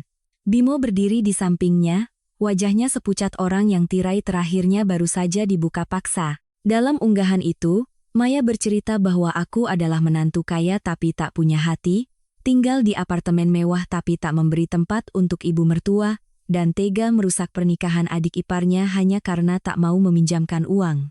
Dia memilih foto Ibu Lestari yang sedang menangis di koridor. Sudut pengambilan gambar Bimo yang menunduk lelah, lalu menulis kalimat yang pedas, "Ada perempuan yang menikah hanya untuk menyimpan uang, bukan menjaga perasaan." Aku membaca sampai di situ dan tertawa. Bukan karena gembira, tapi karena akhirnya aku melihat wajah asli seluruh keluarganya. Saat meminta tidak diberi, mereka mencuri. Saat mencuri gagal, mereka menangis. Saat menangis tidak membuatku mundur, mereka menyeret opini publik untuk memaksaku berlutut. Bimo memegang ponselnya, suaranya panik. "Aku telepon dia sekarang, aku paksa dia hapus." Aku menahannya. "Tidak perlu. Kalau dia mau semua orang tahu, aku akan bantu ceritakan selengkapnya." Ibu Hartati mengangguk. "Kamu mau merespons secara publik atau kirim somasi dulu?" Aku melihat komentar yang terus bertambah setiap menit. Ada yang memakiku sebagai menantu durhaka. Ada yang bilang perempuan kalau sudah bisa cari uang jadi meremehkan keluarga suami. Ada yang bahkan bilang Bimo salah pilih istri. Aku membaca setiap baris, hatiku anehnya tenang. Orang-orang asing itu tidak tahu kebenarannya. Mereka hanya digiring oleh beberapa tetes air mata yang diedit dengan lihai. Aku mau beri mereka satu kesempatan terakhir. Kirim permintaan untuk menghapus unggahan dan meminta maaf secara publik dalam waktu 2 jam. Kalau tidak, aku akan unggah semua bukti. Bimo menatapku, memohon. "Nisa, kalau kamu unggah video itu, ibu dan Maya tidak akan punya muka lagi. Aku menoleh padanya. Lalu bagaimana denganku? Saat Maya mengunggah tulisan itu, apa dia menyisakan muka untukku? Dia terdiam lagi. Dia tidak bisa menjawab. Aku tiba-tiba merasa lelah dengan pertanyaan yang jawabannya selalu ada di depan mata. Hanya saja orang yang terlibat sengaja menghindarinya. Ibu Hartati menyusun pesan somasi singkat, mengirimkannya pada Maya, sekaligus menyimpan bukti unggahan, komentar, dan jumlah yang membagikan. Aku juga mengirim pesan pribadi pada Ibu Lestari. Saya beri Ibu dan Maya waktu 2 jam untuk menghapus unggahan dan meminta maaf. Setelah 2 jam, saya akan publikasikan semua video dan surat pernyataan. Pesan terkirim dan dibaca, tapi tidak dibalas. 1 jam kemudian, unggahan itu tidak hanya belum dihapus, Maya bahkan menambah unggahan baru. Kali ini dia merekam Ibu Lestari terbaring di tempat tidur dengan infus, matanya terpejam, dengan keterangan, ibuku syok sampai pingsan karena ditekan menantunya. Keadilan di mana? Di bawahnya, semakin banyak orang asing yang menghujatku. Ada akun yang bahkan menemukan tempat kerjaku, mengirim pesan ke halaman media sosial perusahaan, menuntut agar aku dipecat karena tidak berbakti pada mertua. Bimo memegangi kepalanya, suaranya nyaris pecah. Dia sudah gila. Aku akan ke sana bicara langsung. Aku menahannya dengan 1 kalimat pelan. Tidak perlu lagi. 2 jam sudah habis. Aku membuka laptop Ibu Hartati, mengunggah sebuah tulisan di akun media sosial pribadiku. Aku tidak menggunakan kata-kata pedas, tidak memaki, tidak mengeluh. Aku hanya menulis. Saya izin merespons unggahan yang sedang beredar. Saya tidak mengusir ibu mertua tanpa alasan. Saya memiliki bukti lengkap tentang ibu mertua dan adik ipar yang masuk ke kamar pribadi saya, mencongkel kotak terkunci, mengambil kartu bank saya, dan membawanya untuk membayar uang muka apartemen senilai 1,5 miliar rupiah. Saya akan bertanggung jawab di hadapan hukum atas apa yang saya publikasikan. Di bawahnya, aku mengunggah video yang telah disensor informasi pribadinya, disertai dengan foto surat pernyataan bertanda tangan Ibu Lestari dan Maya. Begitu tombol unggah ditekan, Bimo memejamkan mata. Mungkin dia paham, permainan opini publik yang dimulai oleh adiknya telah resmi menjadi bumerang. 10 menit pertama, unggahanku sunyi. Lalu komentar pertama muncul. Loh, jadi benar ambil kartu orang, mencongkel kotak begitu masih dibilang pinjam? Untung istrinya punya kamera, kalau tidak bisa kena fitnah sampai mati. Orang-orang yang tadinya memakiku mulai menghapus komentar mereka. Beberapa beralih ke halaman Maya, menuntut penjelasan. Ponsel Bimo berdering gila-gilaan. Itu Maya, dia mengangkat telepon. Belum sempat bicara, suara Maya sudah berteriak dari speaker. Mas Bimo, Mbak Anissa menghancurkan aku. Pihak keluarga calon suamiku telepon, mereka membatalkan pertemuan. Semua orang sekarang menghina aku pencuri. Aku mendengarnya dengan jelas. Bimo menatapku, matanya penuh luka. Tapi kali ini aku tidak menghindar. Aku berkata, tidak ada yang menghancurkanmu, Maya. Kamu sendiri yang mengubah keserakahanmu menjadi bukti di hadapan semua orang. Di seberang telepon hening, lalu suara Ibu Lestari terdengar, serak dan gemetar. Anissa, kamu mau membunuh seluruh keluarga kami ya? Aku menatap layar laptop, di mana kebenaran perlahan kembali ke tempatnya. Tidak, Bu. Saya hanya tidak membiarkan keluarga ibu membunuh harga diri saya lebih dulu. Setelah aku mengunggah balasan, situasi berbalik begitu cepat hingga aku sendiri nyaris tak percaya. Ponsel Bimo terus berdering, dari Maya, Ibu Lestari, hingga kerabat yang tadi pagi masih menceramahiku tentang adab menjadi menantu. Tapi kali ini, tak ada lagi yang berani mengirim pesan dengan nada menggurui. Seorang tante dari pihak suami buru-buru mengirim pesan, tante tidak tahu masalahnya, kalau ada kata-kata yang menyinggung, maafkan ya. Aku membacanya dan hanya meletakkan ponsel. Aku tak butuh permintaan maaf, basa-basi setelah kebenaran terungkap. Yang aku inginkan hanyalah, mulai sekarang, tak ada lagi yang berhak menggunakan kata keluarga untuk membungkamku. Bimo berdiri di dekat jendela kantor hukum, tangannya yang memegang ponsel gemetar. Dia baru saja selesai menerima telepon dari Maya. Suara adiknya dari speaker tak lagi angkuh, hanya ada kepanikan. Mas, pihak keluarga Mas Tono bilang pernikahannya ditunda dulu. Ibunya bilang tidak bisa menerima menantu yang punya masalah ramai di internet. Suruh Mbak Anissa hapus unggahannya, Mas. Aku mohon. Bimo menatapku, matanya penuh permohonan. Nisa, bisakah kamu sembunyikan unggahan itu? Bagaimanapun, Maya sebentar lagi mau menikah. Kalau ini menyebar luas, hidupnya bisa hancur. Aku menatapnya lama. Lalu saat Maya mengunggah tulisan yang memfitnahku, apa kamu bilang padanya bahwa hidupku juga bisa hancur? Dia tercekat. Aku melanjutkan dengan tenang.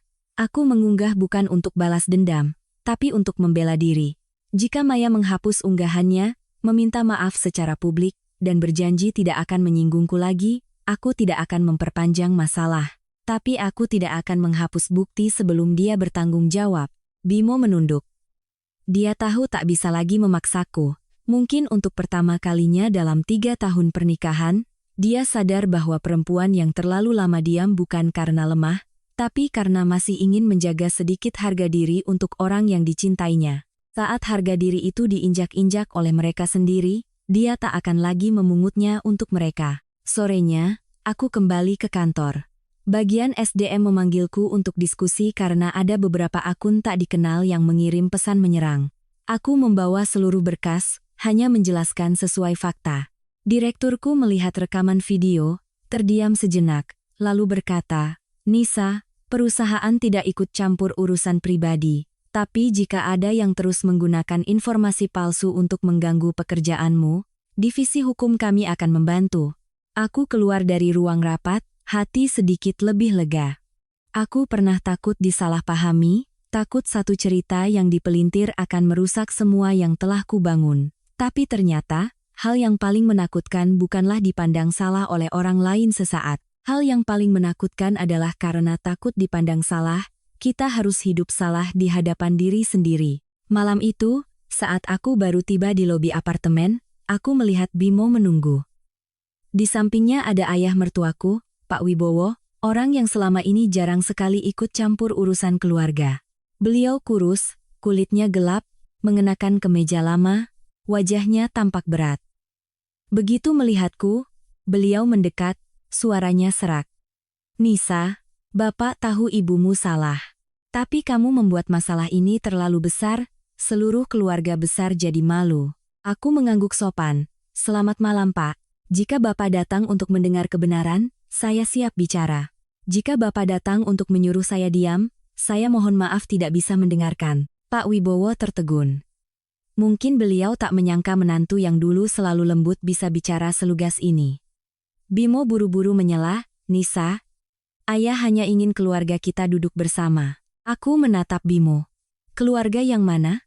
Keluarga yang membiarkan Maya mengunggah fitnah tentangku, lalu saat dibalas dengan bukti, memintaku menghapusnya demi menjaga muka. Pak Wibowo menghela napas, ibumu sedang sangat terpuruk.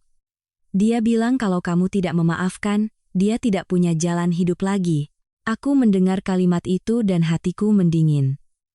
Lagi-lagi kartu terakhir, menggunakan kesehatan, usia tua, untuk memaksa korban melupakan lukanya. Aku menatap lurus ke matanya. Jika ibu benar-benar tidak baik-baik saja, sebaiknya Bapak bawa beliau ke rumah sakit agar dirawat dokter. Tapi jika keluarga menggunakan alasan itu untuk memaksaku menarik bukti, maka saya akan meminta pengacara untuk bicara langsung. Pak Wibowo terdiam. Bimo menatapku, suaranya pecah. Nisa, kamu sudah berubah. Aku mengangguk. Benar. Aku berubah karena jika aku tidak berubah, kalian akan... Nachos menganggap kesabaranku sebagai sebuah kewajiban. Kami bertiga berdiri di tengah lobi apartemen yang terang benderang. Dulu aku sangat takut pada adegan pertengkaran keluarga di tempat umum. Sekarang aku hanya takut kembali menjadi perempuan yang dulu, yang selalu mengalah demi kedamaian orang lain. Aku mengeluarkan sebuah amplop dari tasku, memberikannya pada Bimo. Ini jadwal pertemuan resmi dengan pengacara hari Senin pagi. Jika kamu masih mau menyelesaikan baik-baik, datanglah tepat waktu. Jika tidak, aku akan mengajukan gugatan sepihak. Bimo menerima amplop itu, tangannya gemetar. Nisa, tidak adakah kesempatan lagi untukku? Aku menatapnya, tenggorokanku tercekat tapi suaraku tetap jelas. Kesempatan terakhirmu bukanlah untuk menahanku. Tapi untuk sekali seumur hidup, berpihaklah pada kebenaran tanpa perlu dipaksa. Selesai bicara, aku melangkah masuk ke lift. Pintu tertutup, menghalangi tatapan penuh luka Bimo di luar. Saat lift naik, aku bersandar pada dinding baja yang dingin. Akhirnya air mata jatuh. Bukan karena menyesal, tapi karena kasihan pada diriku sendiri. Kasihan pada perempuan yang pernah berusaha keras membangun sebuah rumah, lalu harus mengunci pintunya dan melangkah keluar seorang diri. Senin pagi, aku tiba di kantor pengacara tepat waktu. Kali ini Bimo juga datang tepat waktu. Dia mengenakan kemeja putih yang disetrika rapi, rambutnya disisir, tapi matanya masih semerah orang yang kurang tidur berhari-hari. Di tangannya ada amplop yang kuberikan, ujungnya sudah sedikit lecek.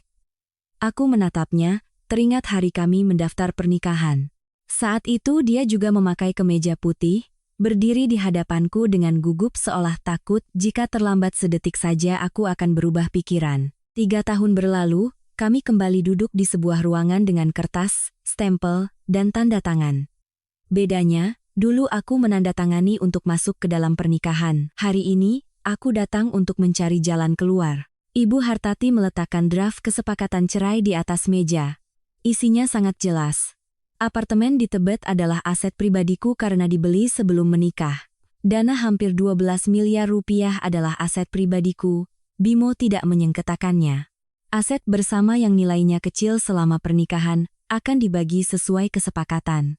Aku tidak menuntut kompensasi apapun. Juga tidak akan menuntut pidana Ibu Lestari dan Maya jika mereka menepati janji untuk meminta maaf, berhenti memfitnah, dan tidak menggangguku lagi. Bimo membaca setiap baris dengan sangat perlahan. Saat sampai pada bagian perceraian atas kesepakatan bersama, tangannya berhenti.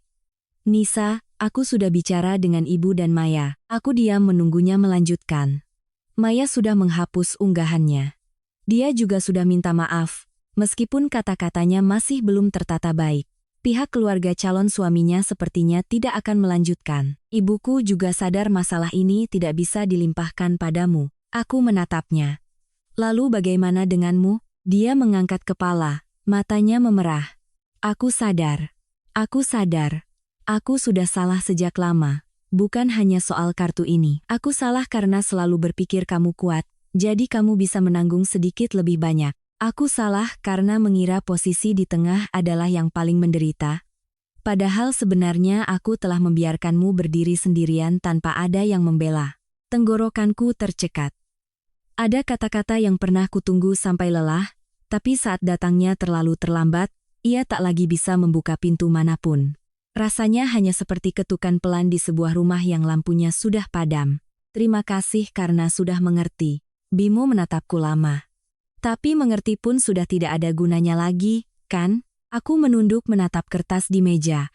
Tulisan hitam di atas putih terasa begitu jelas dan dingin.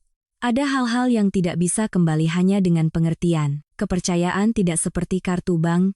Diblokir lalu dibuka lagi bisa langsung dipakai. Kepercayaan itu seperti jalan setapak. Kalau sudah terlalu sering diinjak-injak, orang akan memilih jalan lain. Bimo tersenyum sedih. Dia mengambil pulpen, tapi belum menandatangani. Tepat pada saat itu, pintu ruang rapat diketuk keras. Ibu Hartati mengerutkan kening, bangkit untuk membuka pintu. Di luar, ada Ibu Lestari. Beliau mengenakan pakaian berwarna gelap, wajahnya kuyu, uban terlihat jelas di pangkal rambutnya. Di belakangnya ada Pak Wibowo. Maya tidak ikut. Ibu Lestari begitu melihatku langsung masuk, tak ada lagi raut angkuh seperti sebelumnya. Beliau menatapku, bibirnya bergetar. Nisa, Ibu mau bicara sebentar denganmu. Ibu Hartati menatapku, meminta persetujuan. Aku mengangguk. Ibu Lestari berdiri di hadapanku, kedua tangannya saling meremas. Lama sekali baru beliau bisa bicara. Ibu salah, Nisa. Ibu serakah. Ibu pikir kamu menantu, uangmu nanti juga jadi uang keluarga suami. Ibu pikir Maya hidupnya susah. Ibu kasihan, jadi ibu nekat. Tapi saat video itu diunggah, saat semua orang menghina, ibu baru sadar rasa malu itu tidak datang tiba-tiba. Itu hasil perbuatan ibu sendiri. Aku menatapnya tanpa menjawab. Permintaan maafnya terdengar lebih tulus, tapi tidak menghapus apa yang telah terjadi. Suara Ibu Lestari tercekat. Ibu tidak minta kamu batalkan perceraian. Ibu juga tidak berani minta dimaafkan. Ibu hanya mohon, jangan tuntut Maya lagi. Dia bodoh, dia egois, tapi pernikahannya juga sudah batal. Ibu akan membawanya pulang kampung untuk sementara waktu. Aku menatap perempuan di hadapanku. Dia bukan lagi ibu mertua yang duduk di sofa rumahku dengan senyum palsu. Dia hanyalah seorang ibu yang baru saja membayar harga karena mencintai anaknya dengan keserakahan dan kesalahan. Aku tidak lagi mengasihaninya seperti dulu. Tapi aku juga tidak mau mengubah hidupku menjadi ajang balas dendam tanpa akhir. Saya akan menepati syarat yang tertulis di kesepakatan. Jika Ibu dan Maya berhenti, saya juga akan berhenti. Ibu Lestari menangis, tapi kali ini beliau tidak berteriak atau menyalahkan, hanya menunduk. Terima kasih, Nak. Bimo melihat ibunya, lalu melihatku. Mungkin dia sadar, kebaikan terakhir yang kuberikan pada keluarganya bukan karena aku masih lemah, tapi karena aku ingin membebaskan diriku dari lumpur itu. Setelah Ibu Lestari dan Pak Wibowo pergi, ruangan kembali sunyi. Bimo mengambil pulpen, menatapku untuk terakhir kalinya. Nisa, aku harap setelah ini kamu akan hidup dengan baik. Aku mengangguk. Aku juga berharap kamu belajar untuk membela orang yang benar sebelum semuanya terlambat. Dia menandatangani. Goresan pena di atas kertas terasa ringan, tapi di hatiku terdengar seperti suara pintu yang tertutup. Aku tidak menangis. Aku hanya merasakan sebuah ruang kosong yang sangat luas terbuka di hadapanku. Sakit, tapi lega. Sedih, tapi bersih. Aku tahu, setelah pintu ini, tak akan ada lagi makan malam yang harus kutelan bersama kekesalan. Tak ada lagi malam di mana aku harus mengunci kamar, karena takut barangku digeledah. Tak ada lagi yang menggunakan kata menantu, untuk memaksaku mengorbankan diriku sendiri. Saat melangkah keluar dari kantor pengacara, langit sudah cerah. Jakarta setelah hujan tampak lebih jernih. Aku berdiri di bawah teras, menarik napas dalam-dalam. Di dalam tasku, ada surat kesepakatan cerai yang sudah ditandatangani. Di ponselku, ada pesan dari bank yang mengonfirmasi rekeningku aman. Dan di dalam hatiku, ada luka yang belum sembuh. Tapi untuk pertama kalinya setelah sekian lama, aku tak lagi merasa terjebak. Sebulan setelah menandatangani kesepakatan, aku pindah dari apartemen di Tebet. Bukan karena aku kalah, tapi karena aku ingin meninggalkan tempat yang menyimpan terlalu banyak helaan napas. Apartemen itu kemudian kusewakan. Aku pindah ke apartemen yang lebih kecil di Jakarta Selatan, dengan balkon yang menghadap barisan pohon bunga ungu. Pagi pertama di tempat baru, aku menyeduh kopi, membuka jendela, mendengar suara kendaraan di bawah, dan tiba-tiba sadar sudah sangat lama aku tidak bangun tanpa harus memeriksa kamera, tanpa takut seseorang menggeledah lemariku, tanpa perlu menyiapkan jawaban untuk tuduhan tak masuk akal. Bimo dan aku menyelesaikan proses perceraian tak lama setelah itu. Hari kami keluar dari pengadilan, dia berdiri di tangga cukup lama lalu memanggilku, Nisa. Aku menoleh. Kalau nanti aku benar-benar berubah, apa kita masih bisa berteman? Aku menatapnya. Wajahnya lebih tirus, tatapannya tak lagi menghindar seperti dulu, tapi hatiku sudah begitu damai hingga tak lagi ingin menyalahkan. Mungkin, tapi tidak sekarang. Dia mengangguk, tersenyum sedih. Aku mengerti. Maaf karena aku terlalu terlambat mengerti. Aku tidak menjawab. Ada permintaan maaf yang harus diterima, tapi tidak harus berarti kembali. Aku menuruni tangga, sinar matahari jatuh ringan di pundakku seperti sebuah tepukan lembut. Sejak saat itu, aku tahu hidupku telah benar-benar membuka lembaran baru. Maya, setelah keributan itu, harus membatalkan pernikahannya. Aku dengar dari Vina, dia pulang kampung bersama Ibu Lestari untuk beberapa waktu, menghapus hampir semua akun media sosialnya. Ibu Lestari tidak pernah lagi meneleponku. Sesekali Pak Wibowo mengirim pesan singkat menanyakan kabar. Aku menjawab dengan sopan secukupnya.